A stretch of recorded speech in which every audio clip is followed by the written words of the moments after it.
Ada seseorang yang bernama Thabit. Tidak ada orang yang, atau mungkin sedikit orang yang mengenal siapa itu Thabit.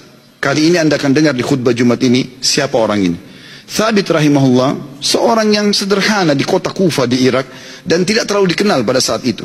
Tapi dia termasuk orang yang bertakwa kepada Allah Subhanahu wa taala, orangnya miskin. Dia jalan di salah satu jalan di Kufa, dia lewati satu kebun apel. Kemudian ada apel yang jatuh dari kebun itu karena matang, jatuh di depan dia. Dia berpikir bahwasanya kebun apel ini, ya apel ini jatuh di jalan, mungkin sudah halal buat saya. Dia ambil sama dia makan. Sementara dia mengunyah dan sudah habis setengah apel itu, tiba-tiba dia berpikir, halalkah untuk saya ini? Bagaimana bisa saya tiba-tiba mengambil yang walaupun jatuh di jalan tanpa izin pemiliknya? Maka dia berhenti makan, sisa mulutnya dibuang. Ada yang sudah tertelan, ada yang dibuang, ada yang masih tersisa setengah di tangannya. Lalu dia segera dengan ketakutan masuk ke dalam kebun tersebut mencari. Dia temukan ada sebuah rumah gubuk, lalu dia berkata, apakah Anda pemilik kebun ini? Dia mengatakan bukan. Pemilik kebun ini jaraknya 1 hari dari sini.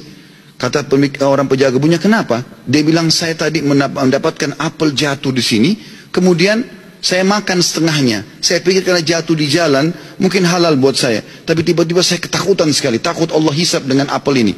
Tolong Anda halalkan. Kata pemilik kebunnya, atau penjaga kebun pun, karena dia bertakwa sama Allah, dia nggak langsung main halalin. Dia mengatakan, sungguh tidak ada di tangan saya wenan itu. Pemilik kebun ada 1 hari dari sini. Kata Thabit rahimahullah, demi Allah saya akan datang ke sana. Jalan sehari semalam jalan kaki, hanya untuk mencari kehalalan setengah apel yang sudah dia makan. Karena takutnya dihisab hari kiamat. Begitu dia datang ketemu sama pemilik kebun itu, kemudian pemilik kebun itu ditanya sama dia, Thabit bertanya, apakah Anda pemilik kebun yang ada di sini dan di situ? Dia mengatakan iya. Dia bilang, saya jauh-jauh datang sehari semalam perjalanan, karena kemarin kejadiannya begini. Saya temukan ada apel jatuh satu dari pohon Anda di jalanan, lalu saya memakannya karena saya lapar. Kemudian saya tiba-tiba ketakutan pada saya sudah makan setengah. Setengahnya sudah ada, sebagian saya makan, sebagian sudah saya buang, ini setengahnya tersisa. Walaupun sudah busuk saya tetap bawa. Tolong halalkan. Orang tersebut melihat halal gitu. Lalu kemudian dia mengatakan, pemilik kebunnya mengatakan, apakah kau jauh-jauh datang untuk itu? Dia bilang iya. Kata pemilik kebunnya, saya akan halalkan sama kamu tapi dengan satu syarat. Kata Thabit, apa syaratnya? Kau harus nikahi anak saya. Kata pemilik kebun itu, kau harus nikahi anak perempuan saya. Tapi kau perlu tahu sebelum kau nikahi, anak saya itu tuli, nggak bisa mendengar, bisu nggak bisa ngomong, buta nggak bisa melihat, dan lumpuh nggak bisa bergerak.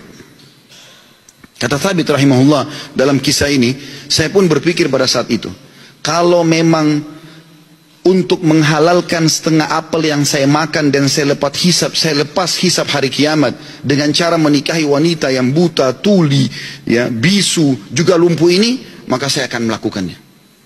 Maka kata Thabit rahimahullah, orang itu tidak tunggu waktu, dia langsung panggil 2 orang saksi, dia minta, ya, dia mengatakan, saya nikahkan kau sama anak perempuan saya Fulana binti Fulana, lalu menikahlah dia.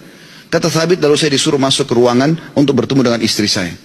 Terjadi sesuatu yang unik, begitu saya masuk ke dalam kamar tersebut, kamar itu sangat indah dan bersih. Lalu saya mengatakan, Assalamualaikum warahmatullahi wabarakatuh. Saya kaget, istri saya menjawab salam. Bukankah tadi dikatakan dia bisu?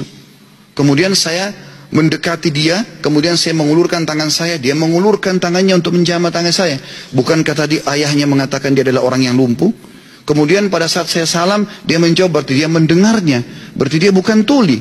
Lalu saya mengatakan, tadi waktu saya ditawarkan nikah sama ayahmu, dikatakan kau itu buta, kau itu tuli, kau itu bisu, kau itu lumpuh, tapi kau bisa jawab dan dengar salam saya, kau jamah tangan saya.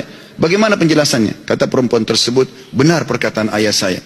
Mata saya memang buta karena selama ini saya belum pernah melihat sesuatu yang haram. Saya buta dari yang haram.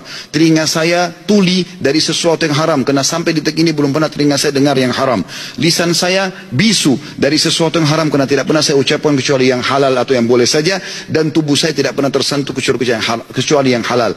Dan ayahku memilihmu sebagai suamiku karena kau telah takut kepada Allah dan meninggalkan yang haram.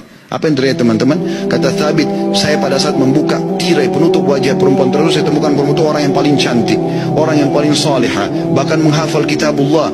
Dan subhanallah, dari keberkahan pernikahan yang meninggalkan yang haram itu, lahir seorang ulama muslimin, Abu Hanifah rahimahullah, salah satu ulama dari 4 madhab yang hampir seluruh Eropa, Turki, bahkan India dan Pakistan menggunakan madhabnya. lahir dari seorang Thabit, masyarakat biasa yang meninggalkan sepotong apel yang haram.